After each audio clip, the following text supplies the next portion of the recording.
Amis du Mag Offline, chaque jour qui passe, une nouvelle info. Alors, la RDC au centre et au cœur de tout cela.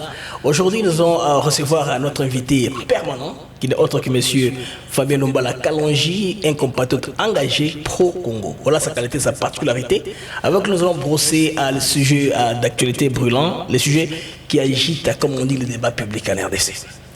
Doha. Alors, médiation Qatari, un document à fouiller, mais peut-être qu'à des fins, fouillé par Jeune Afrique qui dit qu'il a consulté. Dans les 10 documents, on dit 50-50 de répartition de la police entre le M23 et la RDC, occupation de 5 ans, et beaucoup de trucs là que la RDC ne peut pas, en tout cas, gober. Alors, de sa part aussi, le ministre belge des Affaires étrangères, Maxime Prévost, du président Kinshasa, il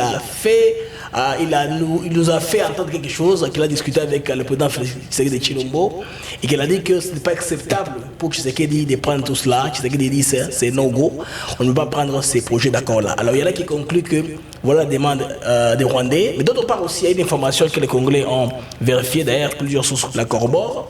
Balobi que Awa au Niger et bongisaki document wana eza au Niger il y a je pense bien hollandais oyo ezaki sous-traité par Bakatari qui ont eu la paresse de pas vraiment document qui s'appelle par tous. Cette fois-ci document wana ils ont opposé à Bilok Oyo Belema langage à Rwanda ils ont dans cette proposition là parce que le Niger est lié à Kagame pour avoir travaillé avec lui dans le temps parce que l'ingration de paix qui est au Rwanda entre les Hutus et les Tutsis, c'est cette ONG-là qui a eu à travailler, donc il a de l'expérience et il a une histoire avec le régime rwandais. Bonjour, M. Fabien Nombala. Blaise, bonjour, c'est toujours un plaisir. Il nous arrive de co-animer,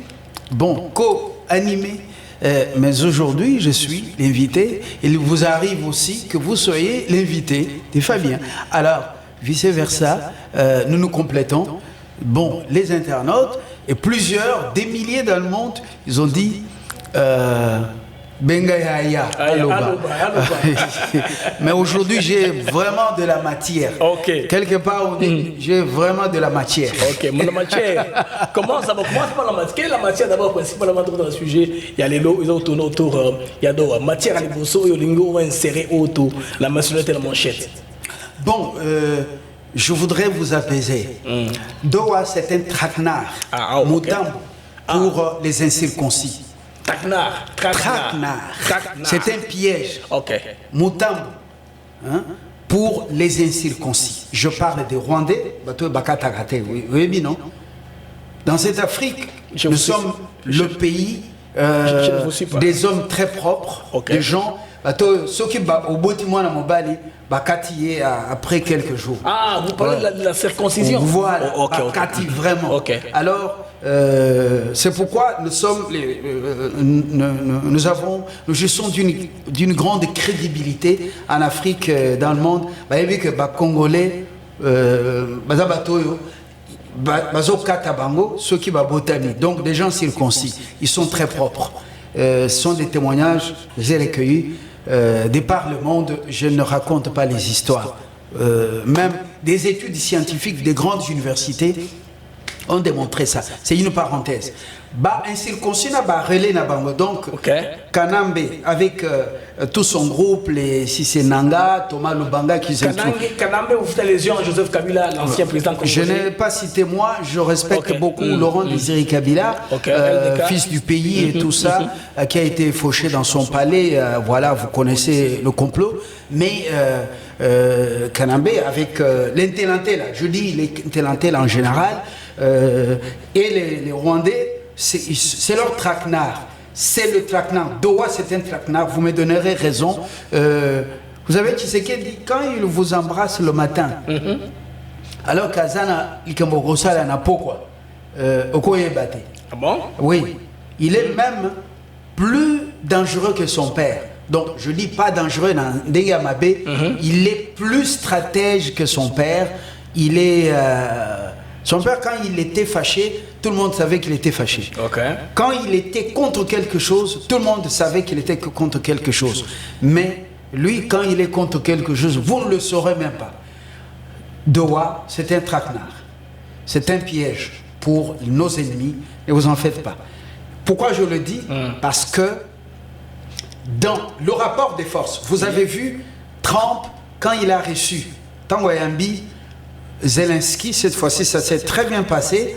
Naba, soutenu par les dirigeants européens. Vous avez vu comment tout le monde était comme les élèves. Vous les avez vu comment ils étaient assis. Vous avez les images, vous allez les projeter. Ils étaient comme des élèves, assis sur les sièges, en train d'attendre le maître. Vous avez vu le rapport des forces? Vous avez vu? Donc, même quand on les reçoit au bureau ovale, ils sont là alignés, le maître est assis de l'autre côté. C'est l'accord de Washington qui a la primauté sur cette aventure de Doha. C'est l'accord de Washington. Washington ne veut pas seulement frustrer Qatari, Aza Petit Naye a utilisé Kanamakamwe Belé. Vous avez vu que le Qatar est ce qu'il est aussi grâce à la puissance américaine. Il y a même une base américaine au Qatar. Oui. Vous le savez autant que moi.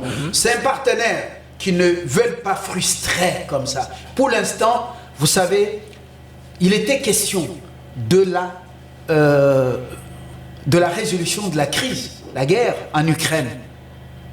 Mais pendant ce temps-là, au bureau ovale, Trump évoque le cas de la RDC. L'Ukraine n'a pas de terres rares. Allez dans le moteur de recherche, cliquez. L'Ukraine a des matières premières, mais pas de terres rares. S'il y en a, mais ce n'est pas en quantité industrielle. Les matières premières, les terres rares dont Washington a besoin, dont les entreprises américaines ont besoin, avec l'évolution de la technologie, c'est en RDC. Il a dit quoi? La paix, la guerre en RDC, nous allons la terminer. Vous avez suivi, vous êtes aussi anglophone, vous parlez anglais et surtout American language. Vous avez suivi, je n'invente rien. Nous, on a traité ça. Il a dit, la guerre en RDC, nous allons la terminer. Alors, que vaut l'accord de Doha par rapport à l'accord de Washington, dont la signature a eu lieu c'est-à-dire sous les auspices, sous la médiation de la Maison Blanche. Et vous avez vu vous-même, ça a été, après signature au département d'État, c'est au bureau ovale que tout a été officialisé. Avec quoi? Consacré par la prière. Il y a une servante de Dieu qui a prié au bureau ovale en s'adressant à la partie congolaise et à la partie rwandaise. Vous avez vu la symbolique et la sémantique. On n'analyse pas les choses de manière apprivoisée. On se limite là-bas au superficiel. C'est l'accord de Washington qui a la primauté. C'est pourquoi vous avez vu que quand le Qatar a approché, le Qatar fait les affaires au Rwanda. Il a investi beaucoup des milliards, des milliards dans l'aéroport international, dans beaucoup de choses, dans Rwandair, tous les avions que vous voyez là-bas, ce n'est pas le gouvernement rwandais, c'est le Qatar. Rwandair, c'est juste l'étiquette. Rwanda, quelle force financière pour avoir pour avoir ce flotte. Donc, comment on appelle ça? Pour avoir tous ces avions. C'est la question que je pose. Donc, c'est le Qatar. Il ne veut pas, parce que la fin de cette aventure de la domination rwandaise au Congo, eh ben, c'est terminé. Le Rwanda, c'est fini, c'est fini. Alors peut-être dans l'actualité, l'impression qu'on a est que... Et tout ce que le Qatar a investi de l'autre côté, laisse-moi vous relancer. Je vais vous relancer. Ne trouvez-vous pas que, en faisant cela, Kagame a pris une digression qui marche? Parce que au Qatar, c'est le Rwanda indirectement représenté par l'AFCL 23. Bon, comme l'accord a été entre le Rwanda et la RDC à Washington, ici c'est une brèche qu'ils ont ouverte d'un dialogue entre Congolais au niveau du Qatar.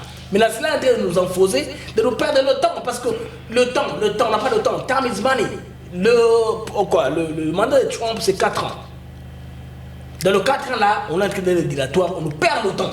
Parce que le Rwandais parle d'une cogestion, il parle d'un régime subsidiaire de 5 ans renouvelable. Vous ne voyez pas que là, le Rwanda est en train de nous damer les pions en nous perdant le temps? Le Rwanda ne nous dame pas les pions. Le Rwanda, vous savez, il y a des circonstances atténuantes. Lesquelles? Parce que vous savez que la guerre en Ukraine, ce n'est pas l'Ukraine contre la Russie. Vous le savez autant que moi. C'est la Russie contre l'OTAN. L'Union européenne. Vous le savez, l'Union européenne et même les États-Unis sous Biden. Biden et l'Angleterre. Joe Biden. Voilà, l'Europe, y compris l'Angleterre. C'est pourquoi vous les avez vus tous faire les moulongos chez le maître. Maintenant, le nouveau maître à la Maison-Blanche a refusé ce que faisait Joe Biden. Il dit cette guerre, elle est inutile. Lui veut faire les affaires. Et vous le savez dans quel schéma il est dans le schéma de marquer le monde, parce qu'il a même dit, si c'est par l'introduction de la paix dans le monde que le Seigneur peut lui faire grâce, parce qu'il sait que tout le monde va passer, même les plus puissants à la Maison Blanche, excusez-moi, vont passer. Et il a dit qu'il veut marquer son temps. C'est lui qui dirige le monde maintenant. Mais ce qui se passe, d'abord la guerre chez nous, je reviens maintenant chez nous, 31 ans ou plus de 30 ans de guerre, c'est pas le petit Rwanda. Souvenez-vous de ce que Antonio Guterres avait dit, que le M23 est équipé, suréquipé, très bien équipé, plus puissant que et même son armement est plus puissant que celui des Nations Unies ou la force de l'ONU. Autrement, le Rwanda a été utilisé par les forces, par les multinationales qui dirigent le monde. Ces voyous sont au nombre de 5. Lesquels? Je ne les cite pas ici, parce que vous le savez comment ils sont, non? Voilà. Ce sont ces 5 voyous qui dirigent le monde. Ce sont eux qui influencent les choses au Capitole, à la Maison Blanche, à l'Élysée. Ce sont eux qui ont placé Macron, le jeune Damien, voilà, avec son ami là, donc voilà, tout ça, à l'Élysée. Les multinationales placent les hommes dans des palais à travers le monde. C'est pas le truc de, voilà, le bulletin dans l'urne. Oui, bulletin dans l'urne. Mais tout est manigancé, préparé. Donc la guerre chez nous a été, ce n'était pas le petit Rwanda. Le petit Rwanda, c'est un sous-traitant. Je ne raconte pas des bobards ici ou des histoires qui viennent de ma tête. Je vous raconte ce que j'ai écouté, j'ai lu. C'est lui, Pierre Péan, l'écrivain, chercheur et journaliste français, Pierre Péan. Qu'est-ce qu'il a dit? Il a dit que les génocides au Rwanda, là, c'était un semblant. Il fallait renverser le régime d'Abiyarimana et créer ce qu'ils ont créé. Ça, c'est le plan des bandits de Kansas, la race de Bill Clinton et son épouse, pour mettre la main basse sur les richesses du Congo. Même Charles Onana en parle. Ce n'est plus un secret pour personne, Blaise Mukwege. Donc, c'était pour mettre la main basse sur les richesses du Congo. Et je me souviens quand les présidents, paix à son âme, paix à ses cendres, Laurent Désiré Kabila, en 1998, lorsque la guerre que les Rwandais de CNDP, comment on les appelle, de RCD Goma, RCD, oui, gagnent. Quand cette guerre a commencé, Laurent Désiré Kabila avait dit quoi? Il dit, mais il n'y a pas de rébellion. Mais c'est les Rwandais. C'est les Rwandais, c'est le régime de Kagame. Ça, c'est musée. Lorsque Laurent Désiré Kabila est en train de prendre des villes, va des villes en ville, à l'étape de la ville de Mbujimayi, quand ils ont eu les dames Jeanne de diamants à la Miba, qui les avaient exigés un soir auprès de Mukamba Kadiata Nzemba, PAD en son temps, aujourd'hui sénateur, oui. Parce qu'ils sont... La guerre a été gagnée avec l'argent de la Miba. Alors, quand ils sont arrivés, je me rappelle, c'était un mercredi, nous étions parmi les premiers à recevoir, à avoir ce privilège Vous étiez dans le temps J'étais en Bujimaï. Okay. J'étais déjà journaliste. Je ne suis pas né de la dernière pluie. La première interview qu'on faisait, il était en chemise, manche courte, en sandales, chemise manche courte, enfilé à ses côtés Paul Kabongo, Moïse Kongolo, Mawapanga Mwanananga. Et tous ces gens, beaucoup avaient coupé la barbe en Bujimaï quand ils ont trouvé les beefsteaks. Et le Rwandais, en ce moment-là, ils amenaient les véhicules de la Miba, Galloper et les autres Nissan, ils les amenaient au Rwanda. C'est dans leurs habitudes, parce qu'ils sont pauvres. Alors, la première interview, butin de guerre. Oui, Laurent Désiré Kabila est arrivé un mercredi à 15h15. Il débarque à l'aéroport de Bipemba. Le soir, vers 18h, c'est la première interview derrière la paroisse Sainte-Marie de la ville Miba. Là où ils étaient logés au guest house, je crois, le Kula, des personnalités. C'est là que nous avons eu l'interview. J'étais avec notre consoeur Père à son âme, Ghislaine Dupont. Et on nous fouillait à chaque 3 mètres par des Rwandais et tout ça, avant d'arriver auprès des musées pour l'interview. La première interview en direct, donc nous étions là. Je me rappelle à cette période, La Voix de l'Amérique, qui est en train de partir, la décision, vous êtes souvent à Washington, de Donald Trump, l'éditorial reflétant le point de vue de la Maison Blanche. Le point de vue, l'éditorial sur la VOA reflétant le point de vue de la Maison Blanche. Voilà, il disait quoi? La page Mobutu est fermée, est déjà tournée.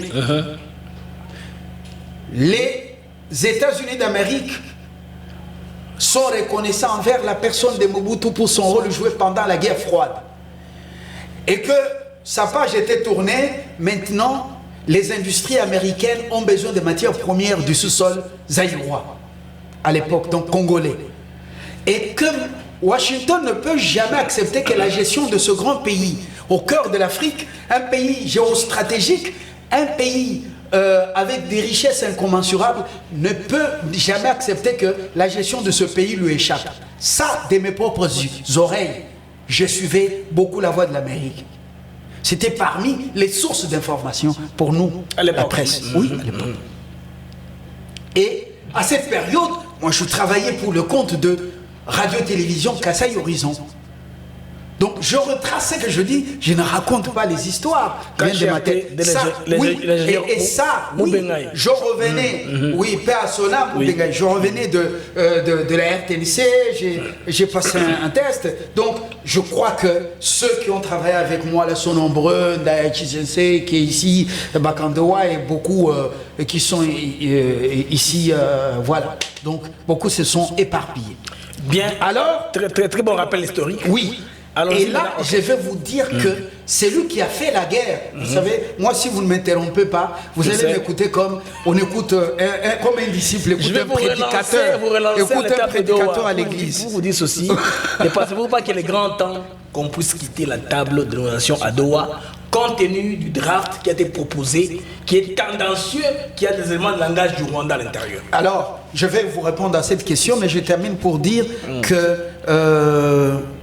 à ce stade, c'était ceux qui avaient, les démocrates, ces bandits, des démons épicrates, je les appelle comme ça, démons et crates, ce sont eux qui avaient donné les moyens financiers, les armes, et qui avaient formé l'armée américaine et l'armée rwandaise pour tuer chez nous et créer ce double génocide. Alors maintenant, ce sont eux, maintenant par Trump, qui sont en train d'effacer ça, de tourner sa page. C'est terminé. Plus de 3 décennies, c'est terminé. Alors, Doha, même le président le sait, je n'ai jamais parlé avec lui d'ailleurs, mais Doha, c'est comme l'épine dans le pied des Congolais. Il est grand temps, il ne faut pas sécher la table des négociations à Doha.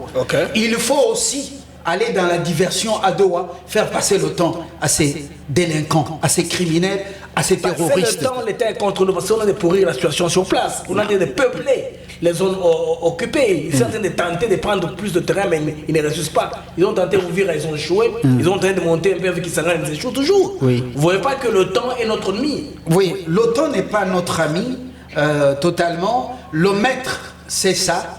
Vous savez, vous avez utilisé un petit à quartier pour manquer du respect à un grand. Maintenant, l'heure est arrivée, vous avez fumé le calumet de pain avec le grand. Mais au Tinagi petit a fini Mukolo. Au Lobaki petit a manqué de respect à ça la dégâts dans la parcelle. Quand vous voulez maintenant revenir à la raison, à la raison ou remettre, réhabiliter Mukolo que vous avez humilié. Le petit, si vous agissez mal, le petit va dire, mais c'est vous qui m'avez envoyé, non? Je ne sais pas si vous comprenez. Maintenant, les bandits qui avaient donné les moyens financiers, les armes à Kagame, la formation, ce sont eux qui disent, mais par moment, on dit président Trump, c'est l'Amérique, hein? Il ne faut pas qu'au police Amérique, Koloba, il faut y aller mollo mollo. Et à ce stade, le président Trump sait que le Qatar a beaucoup investi aussi au Rwanda. Il faut y aller mollo mollo. Et entre-temps, vous voyez, Maxime Prévost est à Kinshasa. Vous avez suivi ce qu'il a dit? Il a dit au président Tshisekedi que Bruxelles va inscrire la question sécuritaire de la RDC à l'agenda de l'Union européenne. Vous avez compris que Bruxelles, qui a coupé ses relations, qui a pris acte de la décision de Kagame, est ici en tournée humanitaire, politique et humanitaire, ou diplomatique et humanitaire. Non, sécurité et humanitaire. Et de deux, il va à l'Assemblée nationale et dit à Kamere Vital, mais la question de la sécurité de l'Est du pays, vous devez vous impliquer plus.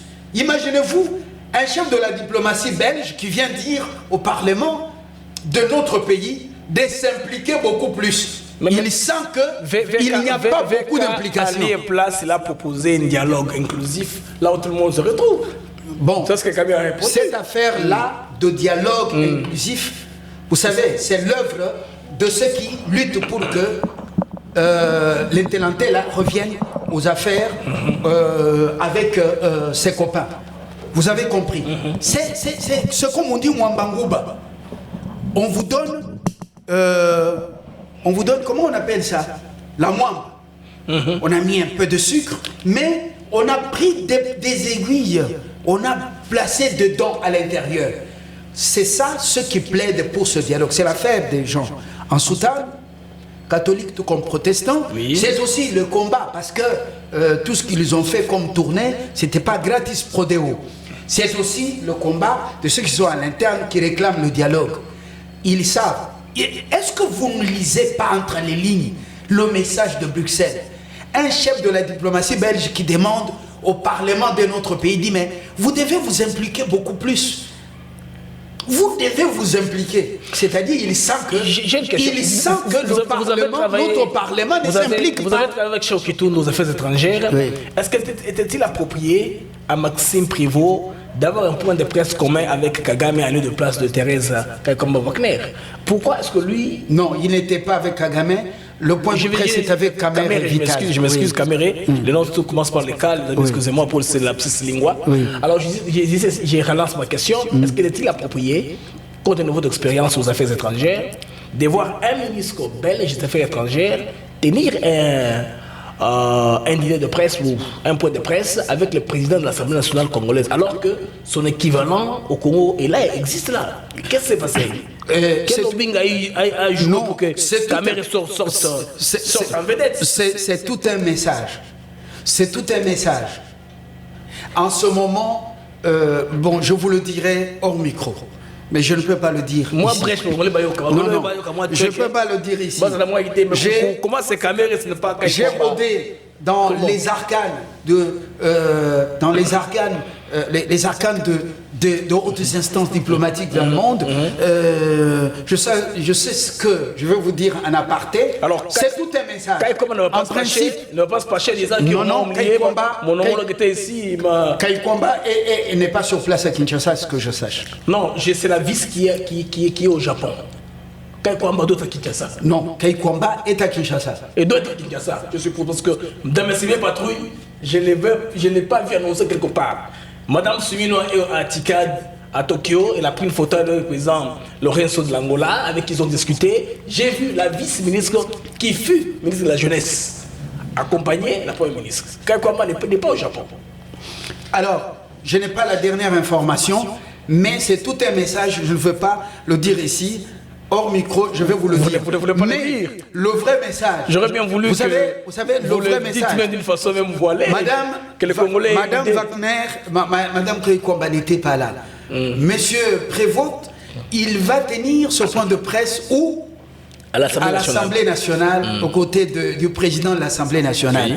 Le principal message, il dit, le Parlement, il faut beaucoup plus, il souhaite beaucoup plus d'engagement et d'implication du Parlement congolais dans ce processus de paix. C'est tout un message, mais je vais vous le dire hors micro. Okay. Parce que ceux qui n'ont lobby en Wawa, bon, Oyebi, mon franc parlait, vous avez compris. Je ne suis pas militant. Je ne suis pas militant. Je sais que lui, en demandant cela, il connaît très bien le fonctionnement du système politique congolais. Oui. Il y a l'exécutif, il y a le législatif et le judiciaire. Oui. Le législatif, c'est voter les lois. Et puis nous sommes le quatrième pouvoir. Oui, la presse. Oui. C'est au président et au gouvernement de s'impliquer plus que l'Assemblée nationale. L'Assemblée nationale ne peut que voter des lois pour appuyer. L'Assemblée nationale doit accompagner. Et nous ne sommes pas cet accompagnement de l'action diplomatique du président de la République. Il a proposé le dialogue. Vous avez suivi. Quand vous proposez le dialogue, le serpent est dans la maison. Il est en train de mordre Banandapo. Na maman, Asui Bango. Il y a des enfants qui sont morts. Vous sortez, vous dites, alors les voisins venaient, les autres venaient, et puis les petits frères du serpent et tout ça, les grands frères venaient, nous allons dialoguer. Et vous qui avez libéré vos serpents, venez entrer. Actuellement, Human Rights Watch vient de publier un chiffre de 140 personnes tuées pendant une semaine. Voilà. Et puis après. Et puis vous voulez dialoguer avec eux. Et puis Boya, beaucoup t'as négocié, Toloba, et puis avant, Tobeta, serpent Oyo. Avant de bêter Abima. Le serpent est à la maison, une partie du territoire occupé. Et vous êtes dans les institutions, vous êtes en train de plaider au dialogue. Quel dialogue? Juste pour prendre part au gâteau national Made in Ambongo. Non, cette histoire-là, c'est une complicité. Moi, Namboka, celui qui aime le pays, il ne peut pas en ce moment ici plaider pour le dialogue avec les télantés là et les saucis. Au lieu de prêcher l'évangile, opérer les miracles, vous êtes en train de dire, oh non, ceci, dialogue, ainsi de suite. Il faut indexer l'ennemi. Il faut dire que l'ennemi touche chez nous. Mais quand vous suivez nos amis là, ils n'en parlent pas. Ils n'en parlent pas. Alors, c'est pendant cette période qu'on a compris qu'on a été infiltré. Et nous avons une race d'élite corrompue jusqu'à la moelle épinière. Je les appelle les ventriotes ou nombriotes. Alors, je m'arrête par là et voilà l'affaire. Moi je vais vous poser une question sur mais pour savoir. Mais vous posez trop de questions aussi. Oui, oui c'est vrai, pour vous relancer, quand vous relancez comme ça, vous parlez, c'est très bien, les gens comprennent, parce que si on voulait étaler, vous allez dévier l'émission, finalement, vous voulez parler d'autre chose qui n'a pas été prévue. Oui. Je voudrais que vous avez dit qu'on ne peut pas quitter la table, on doit plutôt rester là-bas, et pour que nous puissions, n'est-ce pas, affronter les Rwandais. Si on quitte Doha, c'est comme si Doha est Bangomé. Qu'est-ce qu'on doit faire? En tout cas, en pratique, qu'est-ce qu'on doit faire?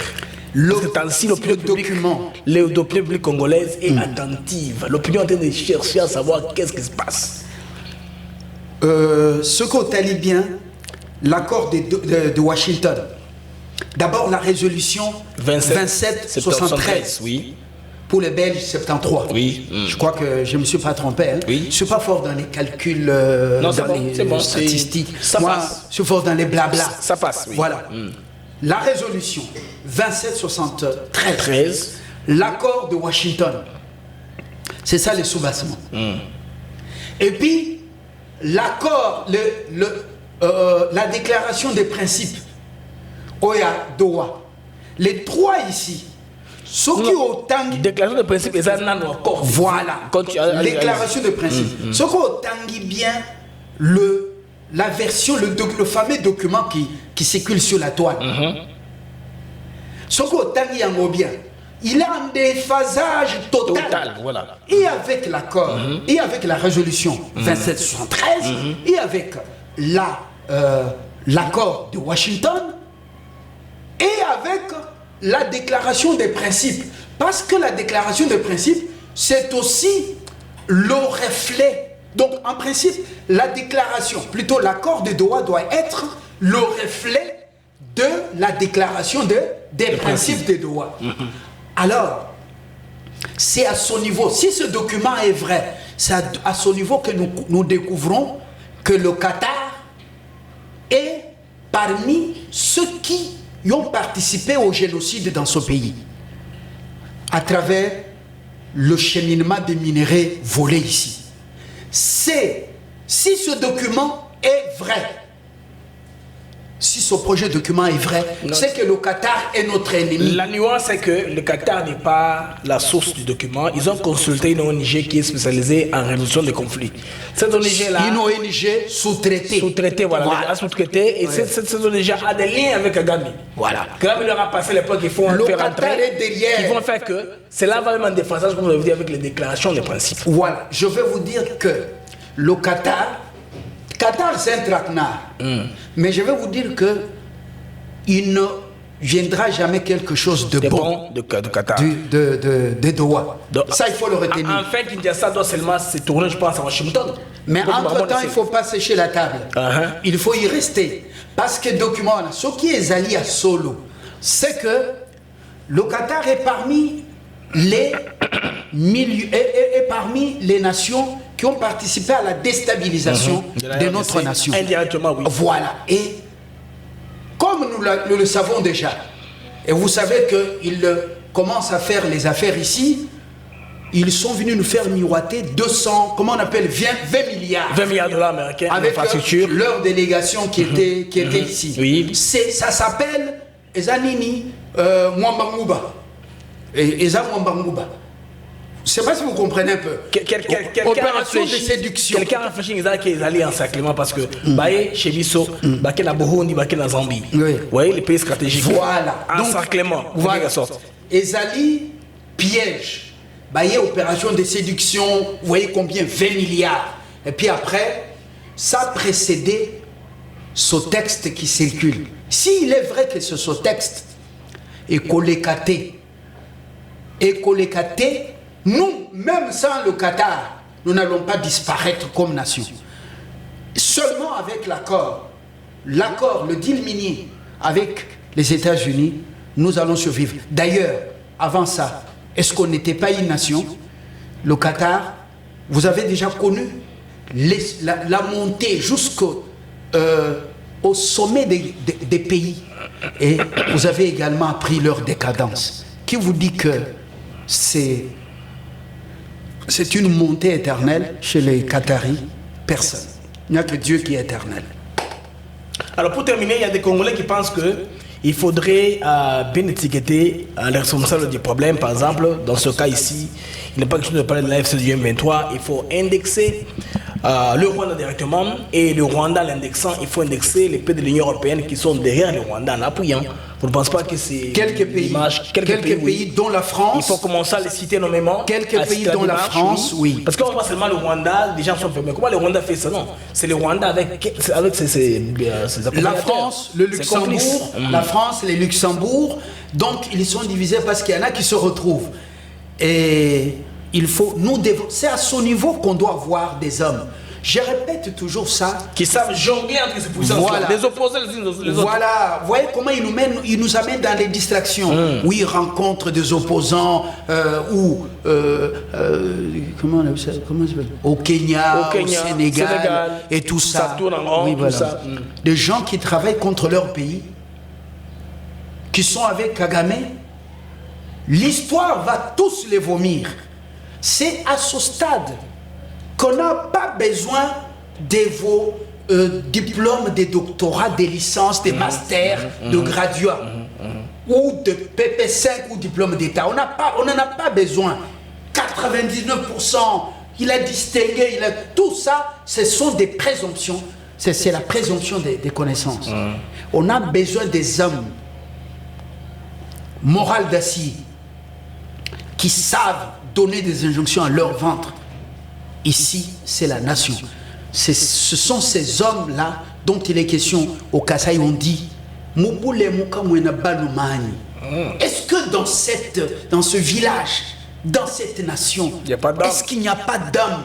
Est-ce qu'il n'y a pas de femmes? Parce qu'on a une collaboratrice en face de nous. Je dis bien, est-ce qu'il n'y a pas de femmes et d'hommes dans cette... On n'a pas seulement besoin des femmes qui viennent en politique, pot de fleurs ou leaders.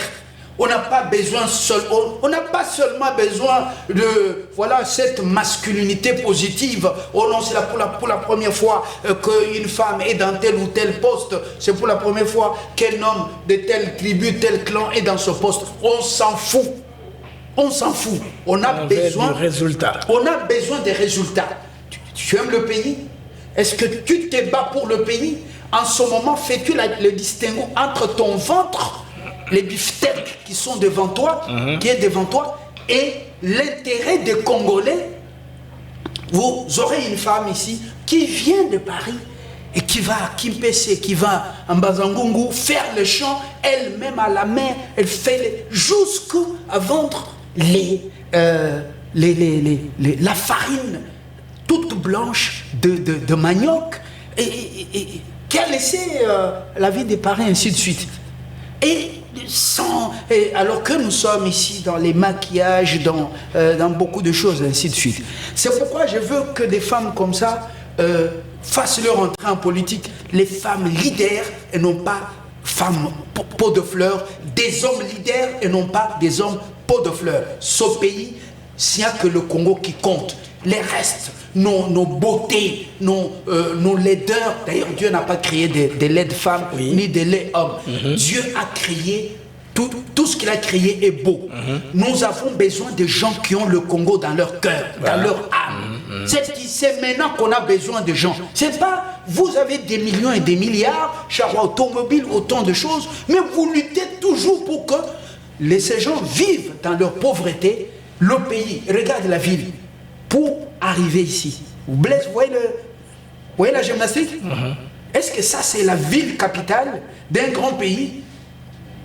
Heureusement qu'il y a le rocade. On va commencer à amener les visiteurs de marque de l'aéroport international Patrice Emery Lumumba, que vous appelez Njili, jusque de rocade, jusque dans leur lieu de résidence au centre d'affaires. On ne peut plus passer avec les gens Bitabé, Pascal, Massina. Non, mais non. Vous amenez un investisseur, à partir de là, il peut même vous demander de rentrer dans son pays. Oui, c'est ça. Quand vous êtes à Malabo, vous sortez de l'aéroport. Malabo, la capitale de la Guinée équatoriale. Mais le quartier ministériel commence par là. Sortez de l'aéroport. Jusque là-bas, on a pris tous les autres là. Voilà, on leur a donné de l'argent et des places pour aller construire en dehors. C'est ce qui se passe à Addis Abeba quand vous arrivez là-bas. Vous avez une belle parcelle ici, non, on vous donne l'argent. Vous pouvez aller acheter ailleurs et construire. Vous avez des moyens. Ici, nous allons construire ce qui va attirer les investisseurs.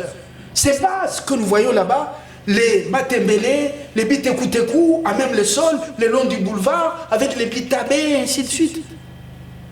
Non, vous amenez un investisseur, mais il rentre le même jour. Dans la capitale. Même lorsque vous commencez les chantiers. Mais ciblez les axes de manière à ce que la circulation soit fluide. Regardez, avant que la pluie ne vienne, mais on va vivre un scandale. Regardez la poussière. Mais quand la pluie va venir, ça va revenir, ça va être terrible. Avec la rentrée scolaire, les bleus-blancs, vous allez voir, peut-être un enfant partira de l'école, partira de la maison à 6 heures pour rentrer à la maison à 22 heures. À cause des embouteillages. Alors Blaise, il ne faut pas qu'on se voile la face. On a besoin de gens qui aiment le pays. On n'a plus besoin de commencer à chanter des louanges. Oui, oui, Blaise, mais vous êtes beau, vous me semblez, comment aussi, le corbeau et le renard. On s'en fout de vos louanges et de vos adorations. Seul Dieu mérite l'adoration et la louange. Si vous faites bien, on vous félicite. Oh non, mais finalement, moi, je suis fatigué. Je suis fatigué. Alors vous allez me parler, oh non, oh oui, le Congo, le gouvernement a reconnu ce que vous appelez terroristes. Je m'en fous. Ce sont des criminels. Je suis dans mon pays, ce sont des criminels. En tout cas, je les appelle tous Rwandais. Ok. Merci bien, M. Fabien Lombala, pour ce partage qu'on a eu à faire ensemble. Ouais. Tobosani Logote. Non, il est non, non, Nabosani. Vous savez comment il tout. Ouais, bon. Omoni. Le maître va imposer. Le maître va imposer. Je sais qu'il est sous les pressions de tous les bandits au Capitole, de tous les bandits qui ont peut-être financé la campagne et ainsi de suite. Je sais qu'il est, mais c'est un instrument de l'Éternel. Je prie pour lui. Je prie également pour les dirigeants de notre pays pour qu'ils prennent les bonnes décisions. Ce pays, pour moi, les hommes et les femmes, quel que soit leur niveau d'études, leur fortune, leur provenance, elle ne me dit rien. Moi, ce qui m'intéresse, c'est le Congo. Je voudrais que dans la vieillesse, rassasiée de jours, qu'on laisse ce pays intact comme il est dans ses frontières. Prospère, libre. C'est-à-dire, ces enfants, quand ils terminent, ils viennent le jour de notre départ, ils s'arrêtent, ils disent, ici reposent les héros et les héroïnes. Ce n'est pas, quand on arrive devant votre tombe, on a honte même de citer votre nom. Non, trop c'est trop, l'école n'a rien servi. Je dis seulement, l'école a trahi. La famille a trahi. C'est pourquoi j'ai rédigé un livre qui va sortir bientôt. Cette école indigne, l'école de la honte, cette école indigne, l'école a échoué. Merci bien, M. Fabien. À une prochaine occasion. Voilà, je serai toujours là. Hein. Je suis au front pour mon pays. Le front médiatique. Merci les amis, c'était à Fabien Lombala, toujours dans les Mag Offline. À une prochaine occasion.